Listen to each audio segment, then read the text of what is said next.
Dalam kehidupan nyata, bagaimana kita memedomani cokro manggilingan ini? Yang pertama, di kalangan masyarakat Jawa dikenal pandangan bahwa hidup kita ini adalah sumbernya berasal dari Tuhan dan nanti akan kembali kepadanya. Sangkan paraning dumadi. Jadi darinya menuju kembali kepadanya. Kalau dalam Islam teman-teman yo kenalnya innalillahi wa inna ilaihi roji'un. Jadi memedomani cokro manggilingan itu kita harus selalu sadar ilaihi roji'un. Ini di sesi muhasabah kemarin saya sudah jelaskan panjang lebar. Jadi kehidupan kita ini tidak selamanya. Kita akan berputar lagi kembali pada Allah. Jadi kita ini berasal dari Allah, nanti kembali lagi kepada Allah. Itu kalau dalam budaya Jawa dikenal konsep sangkan paraning dumadi. Hidup ini, kalau menurut Sunan Kalijogo kan diibaratkan seperti orang ke pasar. Kalau kita ke pasar itu ya berangkat ke pasar pagi-pagi kan nanti sebentar kemudian kan kita pulang lagi. Kalau sudah mendapat apa yang kita butuhkan. Jadi dari rumah menuju pasar dan nanti balik lagi ke rumah. Dari Allah kemudian kita hidup di dunia nanti kembali lagi kepada Allah. Dan itu tidak lama. Di Jawa dikenal ungkapan hidup itu urip iku prasasat koyok wong mampir ngombe. Hidup itu seperti orang yang mampir sebentar untuk minum. Jadi pastinya dia jangkanya sangat pendek dibandingkan alam yang lain. Tadi ada alam wusono tadi. Oleh karena itu, karena hidup ini hanya pendek sebentar, kita harus hati-hati. Jangan sampai kehabisan waktu. Kalau tadi misalnya analoginya hidup itu untuk mampir ngombe, ya cepet-cepet ngombe. Kalau analoginya untuk belanja di pasar, segera kita beli kebutuhan kita untuk yang kita butuhkan di rumah. Jangan sampai waktu kita habis, kita belum sempat minum. Transit sebentar di dunia, lupa yang kita butuhkan apa. Jadi itulah sangkan paraning dumadi. Kita ini berproses dari Allah menuju Allah lagi, dari Tuhan kembali kepadanya. Dulu zaman saya naik bis antar kota itu kan sering ada fase transitnya. Di situ orang ke toilet, kemudian makan. Nah, itu saya membayangkan ya seperti ke pasar tadi, hidup di dunia ini seperti orang transit saat kita melakukan perjalanan panjang. Di situ ya cepet-cepet ke toilet, cepet-cepet minum, kalau butuh makan cepet-cepet makan.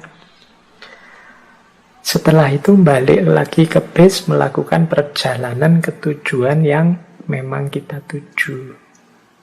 Ya kayak kalau sekarang lewat tol ya berarti hidup di dunia ini seperti mampir sebentar di rest area. Segera kita penuhi kebutuhan kita dan berjalan kembali. Jangan sampai kita melalaikan kebutuhan kita, kemudian waktunya habis, keperluan perjalanan kita tidak terpenuhi. Apalagi terus lupa kalau kita harus melanjutkan perjalanan. Asik di rest area saja, tidak keluar-keluar dari situ. Nah, ingat-ingatlah hidup ini sangkan paraning dumadi. Jadi dari Allah kembali ke Allah. Putarannya pasti nanti ke situ. Berarti apa? Ayo siap-siap. Ayo memenuhi apa saja yang kita butuhkan untuk ketemu yang sejati. Ini pedoman pertama, manifestasi dari cokro manggilingan yang sifatnya ketuhanan. Sekarang kita lihat yang sifatnya alam semesta, sifatnya kosmologis. Kalau berhadapan dengan Tuhan, kita dituntut untuk mewujudkan kesadaran sangkan paraning dumadi. Berhadapan dengan alam semesta, kita dituntut untuk memayu hayuning bawono. Memayu hayuning bawono ini kalau diterjemah secara letterlek, memperindah keindahan dunia. Dunia ini apa adanya sudah indah. Kehadiran kita di muka bumi semoga menambah indah, memberi arti dalam hidup. Nah, itu memayu hayuning bawono. Jadi berhadapan dengan alam, jangan kita justru jadi variabel perusaknya, tapi sebaliknya kita menjadi unsur yang memperindah. Ketika kita hadir, alam yang semula indah jadi tambah indah. Itu memayu hayuning bawono. Alam yang kelihatannya biasa-biasa saja ketika kita hadir jadi luar biasa. Nah, itu kemampuan kita memayu hayuning bawono. Bawono itu dunia dan segala isinya. Caranya bagaimana? Ya memayu hayuning bawono itu caranya dua. Menanamkan kebaikan. Dan yang kedua, mengendalikan diri agar tidak melakukan kerusakan. Mengendapkan nafsu agar lebih terkendali. Ini jadi caranya dua. Ada cara yang pasif, ada cara yang aktif. Cara yang pasif itu mengendalikan diri untuk tidak merusak. Cara yang aktif itu mewarnai dunia ini, mewarnai bumi ini dengan kebenaran-kebenaran, kebaikan-kebaikan, keindahan-keindahan yang bisa kita wujudkan. Itulah memayu hayuning bawono, memperindah keindahan dunia. Ya tentu saja untuk memayu hayuning bawono, untuk sangkan paraning dumadi, kita butuh ilmunya. Jadi ilmu ini nanti vital. Jangan sampai saya itu ndak ingin menghancurkan dunia ini. Malah yang saya lakukan itu memperbaiki. Tapi ketika ilmunya kurang, jangan-jangan yang kita sebut memperbaiki itu malah merusak. Kehadiran kita jadi variabel, jadi unsur yang justru mengacaukan dunia. Nah, ini orientasi yang kedua sebagai manifestasi dari cokro manggilingan adalah memayu hayuning bawono. Kalau tadi kesadaran bahwa akhirnya kita akan kembali kepada Tuhan, sehingga hidup kita harus tidak terlena, harus selalu waspada, tidak mudah menyia-nyiakan waktu untuk senang-senang saja karena kita punya misi sangkan paraning dumadi. Yang kedua ini memayu hayuning bawono. Kehadiran kita yang sebentar, usia manusia itu kan tidak panjang. Sepanjang-panjang usia kita paling berapa sih? Itu kan berarti sebentar. Kehadiran kita yang sebentar ini semoga menambah indahnya dunia yang sudah indah. Ini memayu hayuning bawono. Oke. Baik, ya ini kalau mau kita tambah penjelasannya, ini bisa berhubungan dengan etika, bisa berhubungan dengan teologi, bisa berhubungan dengan ekologi tentang lingkungan, bisa juga berhubungan dengan antropologi, sosiologi, dan lain sebagainya, bahkan mungkin juga politik. Bagaimana kita mengembangkan sistem politik, kehidupan politik yang memayu hayuning bawana. Bagaimana kita mewujudkan hidup berbudaya yang memayu hayuning bawana. Bagaimana kita membentuk kosmos, kita menyikapi kehadiran kita di alam semesta yang memayu hayuning bawana. Inilah prinsip-prinsip dasar kehidupan Jawa yang antara lain bersumber dari falsafah Cokro-Manggilingan. Nah, sekarang yang ketiga. Ini juga lanjutannya, orientasi hidup berdasarkan Cokro-Manggilingan. Kalau ini secara psikologis. Kalau tadi kosmologis itu tentang alam yang memayu hayuning bawana. Sebelumnya teologis berhubungan dengan Tuhan, sangkan paraning dumati. Kalau ini secara psikologis, kejiwaan manusia yang berhubungan dengan Cokro-Manggilingan. Ini saya pinjam dari Ki Ageng Suryamentara. Dulu pernah kita bahas panjang lebar tentang beliau ini. Silahkan dicari rekamannya. Ini saya ngomong ringkas saja dari berbagai teori yang beliau sampaikan. Jadi di antara pola Cokro-Manggilingan dalam hidup mikro psikologis kita, itu adalah kita harusnya sadar bahwa senang dan susah itu sementara. Teman-teman yang mengkaji Ki Ageng Suryamentara mungkin masih ingat istilah mulur dan mungkret. Jadi menurut Ki Ageng Suryamentara, rasa hidup manusia sedunia ini sama saja, yakni pasti sebentar senang, sebentar susah. Sebentar senang, sebentar susah. Tidak ada orang itu yang senang terus dari lahir sampai mati, tidak mungkin. Orang kok sedih terus, tidak ada senangnya sama sekali, tidak mungkin. Kecuali orang yang tidak mau bersyukur. Jadi selalu hidup itu naik turun, naik turun. Sekalipun orang kaya, miskin, raja, kuli, wali, bajingan, itu kali banyak saya terjemahkan langsung dari bukunya beliau. Rasa hidupnya sama saja, yaitu sebentar senang, sebentar susah. Yang sama adalah rasanya senang susah, lama, cepat, berat, ringan, ini sama. Sedangkan yang berbeda adalah yang disenangi apa. Cuma itu saja yang berbeda.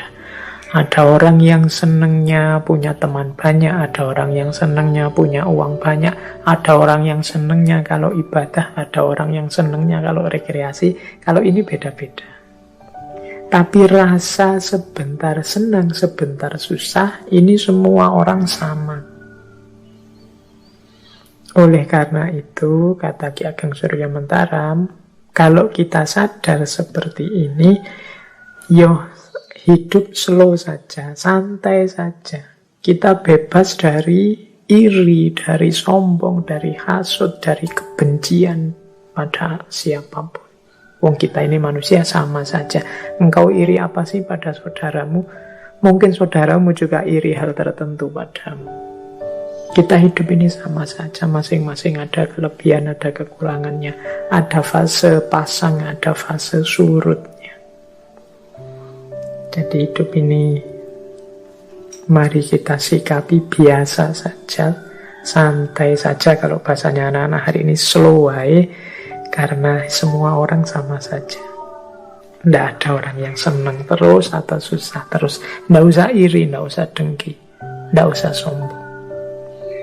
Coba dilihat putaran gambar itu yang di slide itu, yang kalau ini yang teori mulur mungkret tadi dari Ki Ageng Suryamentara, untuk menggambarkan mengapa kok orang itu selalu ada senang dan susahnya. Ini bulatan ini silahkan dimulai dari mana saja. Misalnya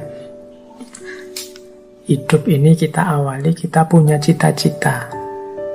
Kemudian cita-cita kita tercapai. Akhirnya kan kita senang. Cita-cita tercapai, kita senang. Jangan lupa, ketika orang cita-cita A tercapai, biasanya dia tidak berhenti. Dia masih punya cita-cita lanjutannya. Misalnya, Pak, saya ingin lulus tercepat, terbaik. Misalnya. Tercapai, kan kita senang. Tapi kan itu belum titik. Setelah itu kan, karena saya lulus tercepat, terbaik, Pak, saya ingin dapat pekerjaan yang memadai, Pak. Nah, itu kan mulur lagi keinginannya. Yang tadinya seneng, sekarang mulai mulur. Ketika mulur, mungkin tidak tercapai. Jadi, senengnya terbatas. Sekarang ada keinginan baru. Ketika mulur, ini kan mulai sedih lagi. Apalagi kalau tidak tercapai. Tidak tercapai, dia jadi sedih. Ketika keinginan tidak tercapai, dia sedih. Sedih itu akhirnya apa? Mungkret. Mungkret itu yang tadi standarnya 100 sekarang diturunkan jadi 50. Misalnya tadi cita-citanya pingin dapat pekerjaan yang memadai, nggak dapat-dapat, akhirnya sedih. Akhirnya kan keinginannya berkurang, itu namanya mungkret. Misalnya, sudahlah Pak, nggak harus pekerjaan yang apa-apalah, yang penting ada pekerjaan saja, saya punya penghasilan saja, sudah bersyukur kok Pak. Nah, ketika mungkret berkurang, akhirnya tercapai. Wong ya asal ndak males saja kan pekerjaan banyak. Ketika tercapai seneng. Ketika sudah seneng kan terus mulur lagi. Masa sih aku cuma hanya ini pekerjaanku. Kalau semakin ditambah mungkin semakin enak untuk hidupku. Nambah lagi, mulur lagi. Mungkin tidak tercapai lagi. Akhirnya sedih. Ketika sedih mungkret lagi. Menyusut keinginannya. Nah, ketika menyusut tercapai terus seneng. Ketika seneng, berkembang keinginannya. Mulur. Tidak tercapai, akhirnya sedih. Menyusut. Ketika menyusut, tercapai. Hidup ini ya siklus antara seneng dan susah. Dinikmati saja prosesnya, perjalanannya. Nah, ini nasihat dari Ki Ageng Suryamentara. Ini ada kalimat yang saya suka dari beliau, malam hari ini saya bawa. Kata beliau, Ki Ageng Suryamentara, di atas bumi ini dan di kolong langit ini tidak ada barang yang pantas dicari, dihindari, atau ditolak secara mati-matian.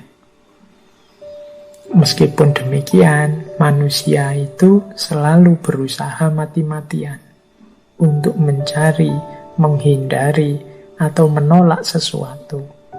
Walaupun kadang memang tidak sepantasnya dicari, ditolak, atau dihindari.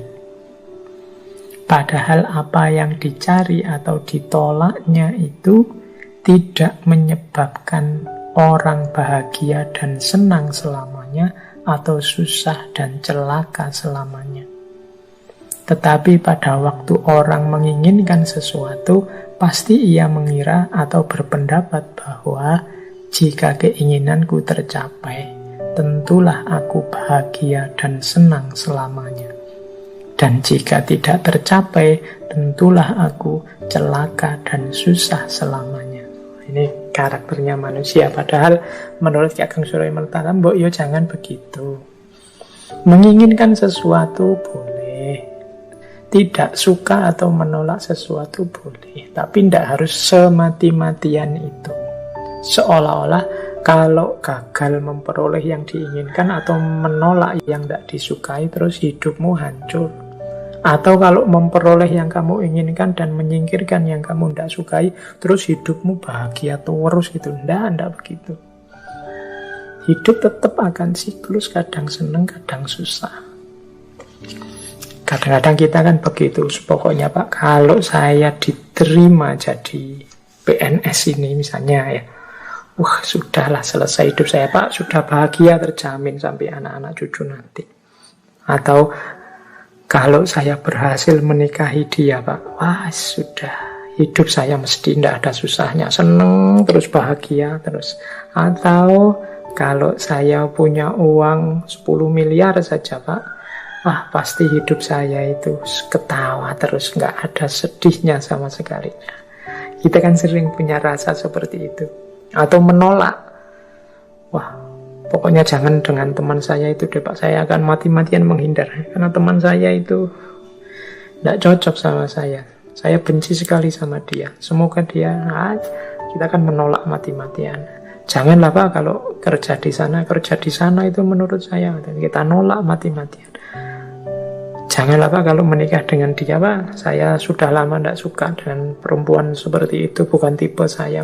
Terus kamu tolak mati-matian. Itu kan kebiasaan kita begitu. Pak Ki Ageng Surya Mentara mengingatkan Mbok yo jangan begitu. Jangan keterlaluan mencari atau keterlaluan menghindari. Seolah-olah kalau berhasil yang engkau cari, hidupmu bahagia selamanya, atau sebaliknya. Kalau tidak berhasil menolak yang engkau benci, hidupmu susah selamanya. Tidaklah, hidup itu akan selalu gilir berganti antara senang dan susah.